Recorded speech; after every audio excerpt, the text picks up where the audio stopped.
blanket and some sunblock. It's time for lying on the beach on camera. Lois and Steve. Welcome to another edition of Lying on the Beach on Camera. I'm Steve Greenberg with Lois Whitman-Hess. And our engineer is David Nieves. Nicely done, David. And our guest today is really amazing. Talk about creative and really bringing a new voice into the world is David Chesky. He's an American pianist, composer, producer, arranger, and co-founder of Chesky Records and co-founder and CEO of HDtracks. David has written jazz tunes, operas, ballet, even a rap symphony. He's been nominated for a Grammy Award. We're talking to David today because he composed an opera for children that teaches about the absurdity of war, the acceptance of cultural diversity, while exposing young listeners to classical music. David's opera is called The Mice War, and David turned The Mice War into an animated movie and a soon-to-be produced children's book. And let's take a look at the trailer to that movie. Take a look at it. Can one little mouse named Albert stop a bunch of mice from going to war over the color of cheese? What we need is a war. A war? We're going to war. We're going to war. We're gonna punch him in the nose. The lives of our young mice. We should think if there's another way to resolve this problem. We are all upset that we have to leave school to go to war. Shifts and sing our songs and make the red mice run. Pong, pong, ding. Diddle, diddle, diddle, diddle, ding. We need to win this red mice war or Khan will not be pleased.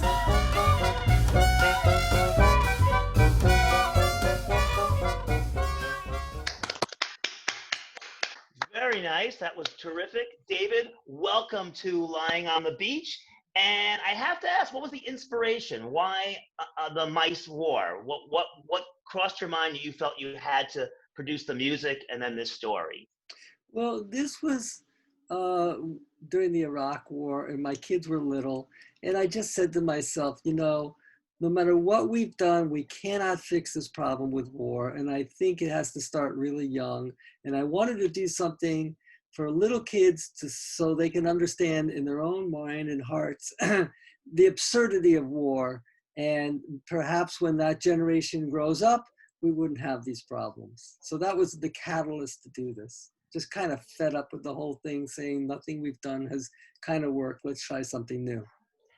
And what I liked about it is I remember Peter and the Wolf, which was Tchaikovsky, and it was this, classical music, and it was a way to learn about classical music.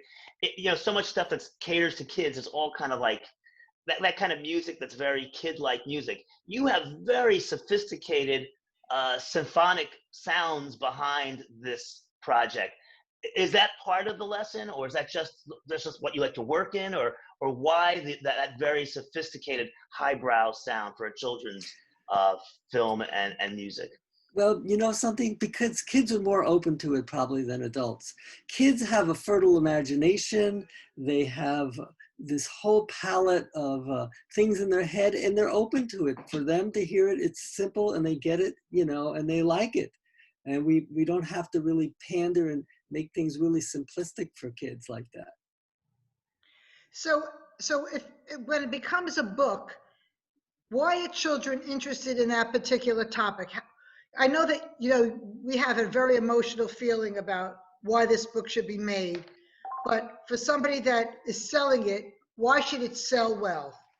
Because, when we did this around the world, first of all, this was also done in Europe and Poland and in Asia and Taiwan. And when we did this, the opera companies and theaters put a little book together when the kids went to see it. And the interesting thing is kids would come and they would go home with their parents and they would discuss it. And it's something that kids could discuss with their parents at a dinner table and saying, why is this, what's going on? And the parents can engage. And it became a nice vehicle for the families to get together and discuss this in a way that kids could understand it. So what years was that? When this? When the opera appeared? Oh, I mean, it's going on last year. It's been playing ever since I wrote it. I forgot when I did it, but it goes on every year somewhere. Yeah. Yeah. So do you think it resonates here in the States as well? And is this like the great time for it, for what's been going on? I think it's a universal resonance. I mean, this is something we need to fix. And if we can fix it in any way, it's worth it. If, you know, if one kid watches the Mice War and that kid grows up to be the president, maybe that Mice War movie will be the same thing, saying, look, you know, we're not in such a rush to hit a button and send troops somewhere. Let's sit down and talk. The whole point of the story is to show it's just crazy to, you know, get people killed for these abstract reasons. So could this kind of be like Harry Potter, where it appeals to both children and adults? I think so. It's really written for families. It's written for parents to read and watch with their kids and vice versa. And they all can get together and discuss it. And, you know, also in some schools where they show this in Europe, they would have discussions in a class about it. The teacher would discuss it and the kids would get involved. I'm surprised, you know, because you have this music background and now you have this animated movie version of it to go, almost seems like backwards to go to make a book. What was the motivation for doing that? I mean, I see a book turning into a movie, but the movie and the opera turning into a book, which of course has no music to it. Why go in that direction? Because the world I work in is music. So I was sitting on the beach and one day and said, this idea came to head, took out my pencil and I started writing songs and music and the whole idea. So since I work in the world of theater and music and opera, that was just the natural vehicle for me. So we can do it now, we can morph it into, then it became animated, we can make a book, who knows what can happen, you know, with this, but that's, you know, how I work because I see the world in music. Where do you do most of your creativity? Right at this desk. Right Really? here is where I work, yes. So tell us about that room. What is that room? It's just my little den in New York City with my window open to Columbus here. And you know what? New York, the sounds of the city is what stimulates me. Most of my symphonic work reflects New York City. I like it. I like the energy and I write about it. You know, I don't live on some quiet lake in Finland looking at the snowflakes and the pine trees. I live in a city where the metaphor is, yo, get out of my face. You know, you're on the subway. And I like my music to have energy and reflect this because I believe in art. You know, art has to reflect time and culture. And I live in New York City and it's a fascinating place and it has its own energy. You know, it's sort of like when you go to the airport and you get on those conveyor belts that help you get through the terminal. Well, you're walking slow, but the whole belt is moving faster than anywhere else. So New York, it takes about a day or two to get back into speed when you come back. But when you're in it, there's just this energy that is good for me as a catalyst. So when you work, you're never like in bed writing, or you're not on the toilet writing, or you're not on a plane or in a car. It's always at that desk? Always here or the piano. Yeah, I have a piano. I get ideas, but I like to sit at the desk and stare at the wall. And you get, you know, ideas being bored. I have a great blank wall right there. And Lois just revealed to you her work ethic, that she's usually on the toilet or in bed working. So I think it's important to point that out. We've learned a little bit about the insight. All of my inspirations have been in a shower or in my bed with nobody else in it. To know. So David, after the book, are we going to be looking at the Mice War, the musical on Broadway? I mean, is that a direction this might go? You know what? Who knows anything? You know, life is so crazy. You know, it's like you take a bowl and you throw it up and you never know what's going to happen. You know, something, if you would have told me that I would have written an opera for children, I would have said not likely. But, you know, you get into that mood, so you never know. Well, the clip we saw is the animation is amazing. I mean, it's really has a very interesting, very sophisticated look to it. So how did you find the animators that, you know, had that style? I mean, it doesn't look like anything else I've really seen in animation. How did you find those people to make it look that way? Well, it's funny. I used to be the composer in residence with the National symphony in Taiwan, the Philharmonic there. And actually we did a Peter and the Wolf there. And these guys, these young guys animated it. And we just kind of hit it off. And I said, you know, I have this idea because, you know, I was actually doing my kids' opera at the Cultural Center in Taiwan at the concert hall. And, you know, they were doing the Peter and the Wolf. So we met, and that's just kind of how it happened. It was, you know, just chance. That's how the best things happen, very randomly like that. That's amazing. And I do think they have real talent. That animation has a very unique, kind of a timeless style to it that I think really bodes well for the music and for the story. So I wanted to get on to some of the other things you do, David, but do you think that the kids today are different than when you were growing up or I was growing up? I mean, I know that you said they're more open to different types of music, so that's great, but their mindset about the world, how does it differ with your experience from when you were growing up? I mean, no, that's a good question, and I have it. First of all, they have the wheel. When I grew up, we didn't have a wheel yet. It was way back in the day before we invented wheels. But anyway, but seriously, I will tell you the difference. When I grew up, the world was filled with words, okay?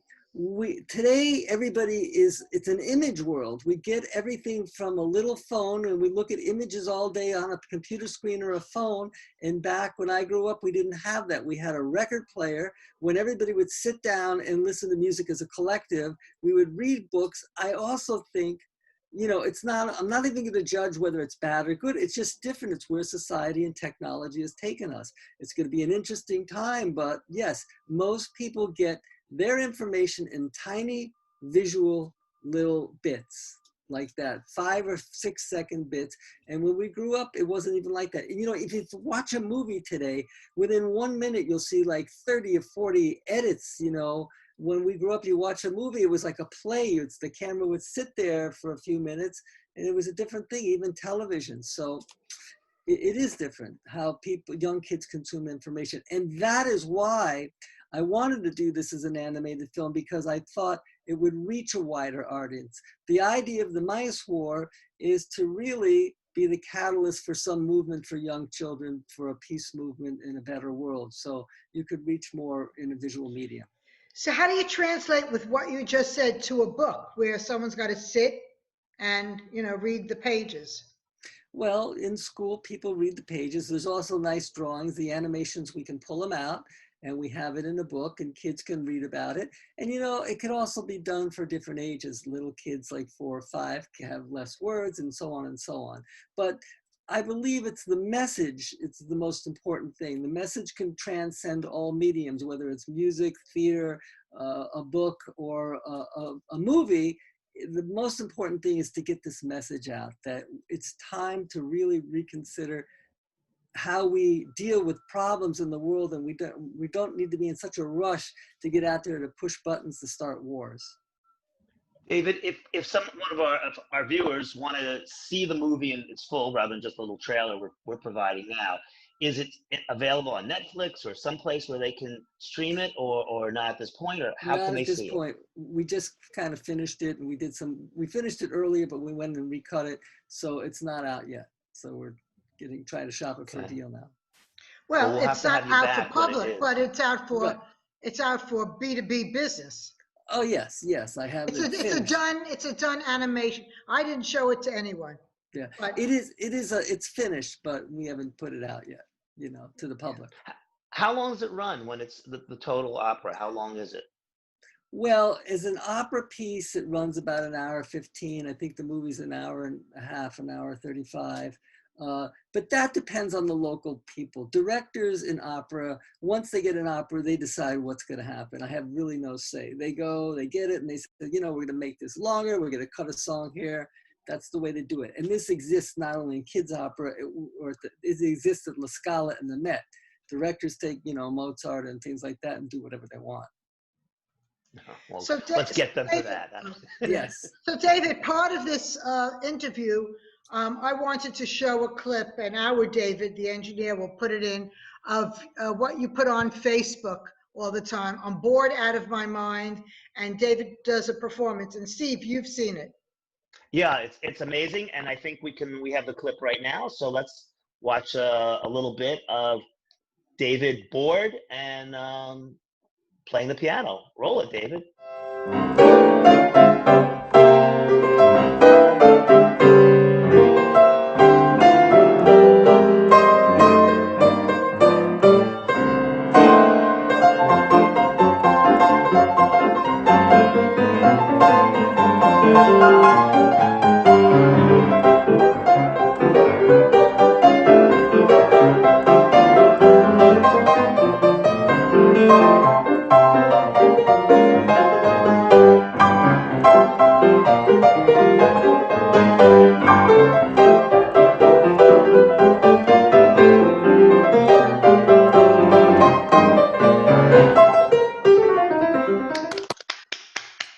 That was terrific.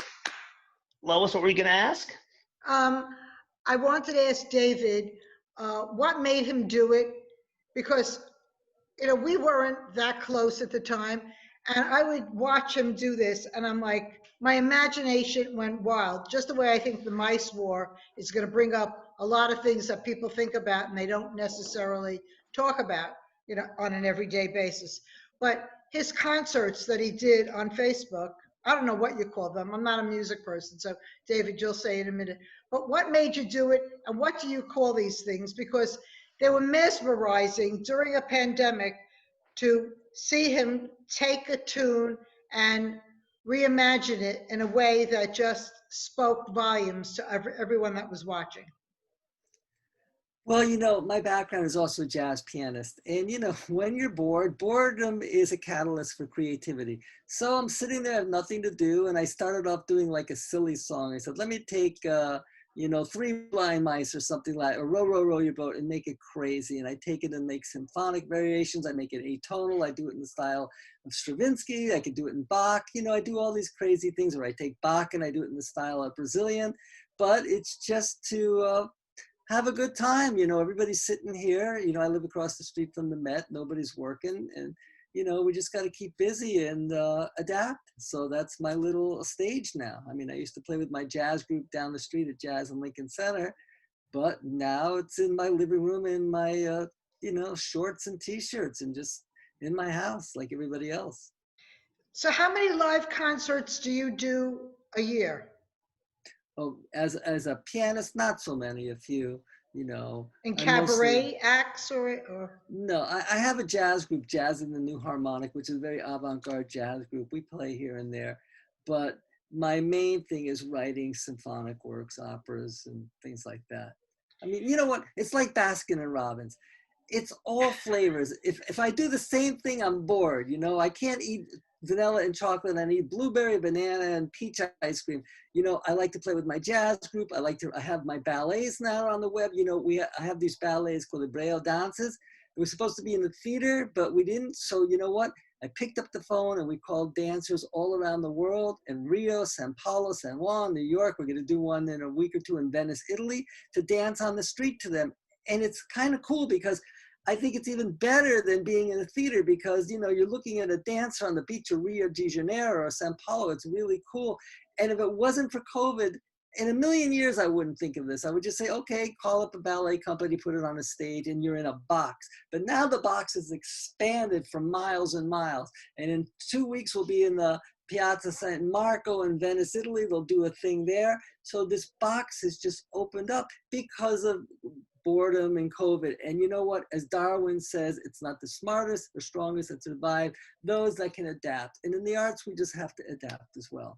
So Absolutely. I watched one of them and I thought it was brilliant. I think there was graffiti around it. The whole thing just was something that I loved. So who's producing these? How are these working?